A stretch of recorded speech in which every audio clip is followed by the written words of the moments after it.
Psicologia em Foco. Uma parceria Rádio Inconfidência e Conselho Regional de Psicologia, Minas Gerais.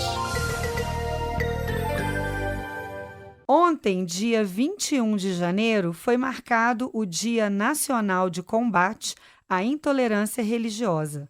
A data homenageia a mãe Gilda de Ogum, que no ano 2000, além de ser coagida dentro do terreiro, teve um ataque cardíaco fulminante após uma manchete do jornal divulgar uma foto sua lhe depreciando. O Brasil, que é o país com o maior número de pessoas negras fora da África, encontra uma realidade de discriminação e violência a adeptos das religiões de matriz africana.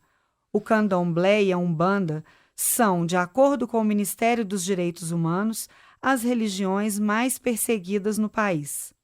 Para falar sobre o tema, sobre a data tão importante, convidamos Maria Clara Jost. Ela é pós-doutora, doutora em psicologia, mestra em psicologia social e possui também pós-graduação em filosofia e em psicoterapia fenomenológico-existencial. Boa tarde, Maria Clara, é um prazer tê-la aqui conosco. Boa tarde, Cristina, é um grande prazer para mim estar aqui também.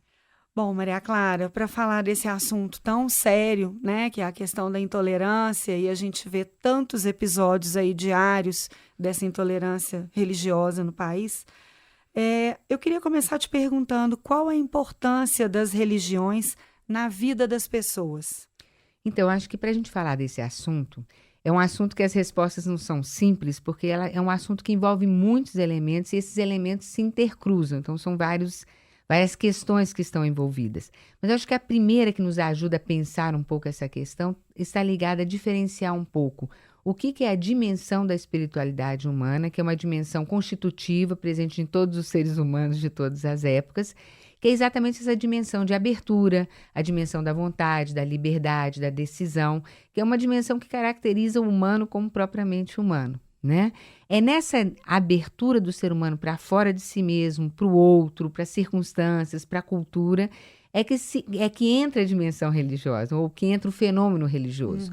Então, o fenômeno religioso ele é uma resposta a essa busca de sentido, essa busca de autotranscendência de todos os seres humanos, busca de ideal, e é uma maneira de expressão dessa vontade, que eu poderia dizer assim, dessa vontade do bem para si mesmo, mas também para o bem do outro, da comunidade, das pessoas que nos envolvem. Então, essa religiosidade é uma resposta a essa dimensão de abertura de todos os seres humanos. Nesse sentido, é uma dimensão extremamente importante, mas que tem diversas formas de manifestação. Certo. E aí também, nesse sentido, né, quando você fala da religiosidade para as pessoas, né, qual a importância de termos, então, diferentes crenças religiosas? Né? No Brasil, me parece que já foi mapeado, o número de religiões é enorme, né? Porque existem, inclusive, ramificações, né, dentro de uma mesma religião. Então, é importante quando você pensa de respeito às diferenças e respeito às diferenças de cada povo, de cada cultura e as diferenças pessoais, que é um fenômeno da subjetividade humana. Quem produz as religiões e as religiosidades é o próprio ser humano, uma característica própria do humano. Então, toda vez que você pensa de subjetivo, você pensa de um subjetivo inserido dentro de uma cultura, inserido dentro de uma comunidade, mas existem as maneiras próprias de cada pessoa lidar com aquelas diferenças e com aquela cultura. Então, é importante nesse sentido de respeito às diferenças, porque realmente nenhum ser humano é igual ao outro.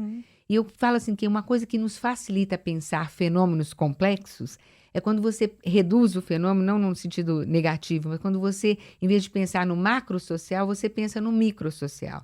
E você pensa nas pessoas e pensa em religiosidade, que tem a ver com ligar, com relação. Então, se a gente pensa nas relações humanas, você pensa que até dentro de uma determinada família pequena, um grupo pequeno, existem diferentes maneiras de, às vezes, lidar com as mesmas situações, com as mesmas maneiras, com a cultura, até a cultura que se recebe de uma tradição. Então, é importante nesse sentido de respeito às diferenças e a maneira de cada pessoa lidar com aquela situação, mesmo que seja uma situação comum. Sim, não, super importante isso. E aí, nesse sentido, levando um pouco para o que a gente falou na abertura do programa, né? Por que as religiões de matriz africana são as que mais sofrem preconceito, pelo menos em termos de Brasil? Então, isso também é um fenômeno bastante estudado, né? Então, tem muitos psicólogos, sociólogos, antropólogos estudando essa questão e tentando responder essa pergunta que você me fez agora, né? Mas o que se tem trazido à tona, e que se está sendo escrito, o que está sendo escrito muito sobre esse assunto, é que isso não é um problema de religião. Isso, na realidade, está revelando uma histórica perseguição, um histórico preconceito em relação à população de raça negra e à população e outras culturas, por exemplo, a cultura africana. Agora, isso é uma questão histórica no Brasil, né, por causa, inclusive, de toda a história da colonização, da escravatura, e que os resquícios, e não só resquícios, esse preconceito, ele se mantém, talvez mais velado, onde as pessoas procuram mais esconder, mas ele perpassa essas relações. Então, o que se tem percebido é que isso, na realidade, é um problema de um preconceito com a própria raça, né? Agora, essas questões de perseguições e de preconceitos em relação a um grupo, a uma religião, a uma raça, é uma questão também que perpassou as relações da história da humanidade ao longo da história, e a gente sabe de grandes perseguições que foram feitas a grupos, a religiões, a povos, pela própria incompreensão mesmo daquela cultura e daquele povo. Então, tudo aquilo que é diferente, se a gente pensa então em nós, seres humanos, né? Aquilo que é diferente, ele tende a provocar dois tipos de reações. Uma que é do fechamento, do enclausuramento, do não querer ouvir, não querer saber. A outra é da agressividade, né? De você atacar aquilo que você não conhece, aquilo que você não entende, aquilo que às vezes te ameaça exatamente por ser algo diferente daquilo que você está acostumado.